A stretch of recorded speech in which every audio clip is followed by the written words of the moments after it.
This is a paragraph completion question and we have to logically complete the chain of thoughts in the argument. There is no conclusion in the argument and the missing link is not required.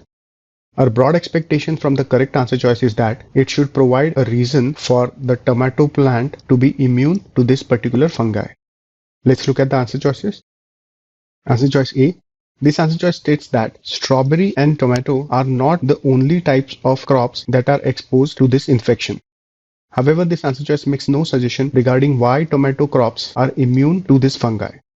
So this answer choice does not complete the chain of thoughts in the argument. Let's eliminate it.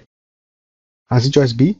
This answer choice talks about the difference between strawberry and tomato plants and says that tomato plants, unlike strawberry bushes, are viable only for one season and must be replanted every year.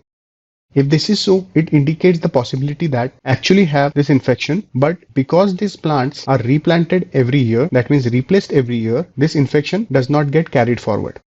And hence it appears that tomato plants are immune to this infection. So this answer choice effectively completes the chain of thoughts in the argument.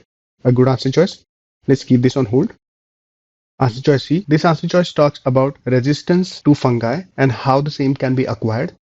However, this answer choice makes no suggestion regarding why tomato plants are immune to this infection.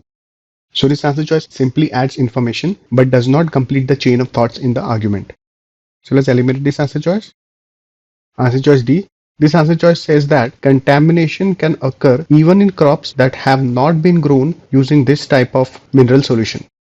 However, this answer choice makes no suggestion regarding why tomato plants are immune to this infection. So this answer choice is just additional information and does not complete the chain of thoughts in the argument.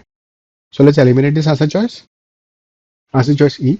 This answer choice says that the type of solution that is likely to be infected has larger exposure to tomato plants than for strawberry bushes. If this is so, it indicates that in comparison to strawberry bushes, tomato plants should be more infected. So this answer choice casts doubt rather than explain why tomato plants are immune to this infection. So this answer choice does the opposite of what we need. Let's eliminate this answer choice. B is the correct answer choice.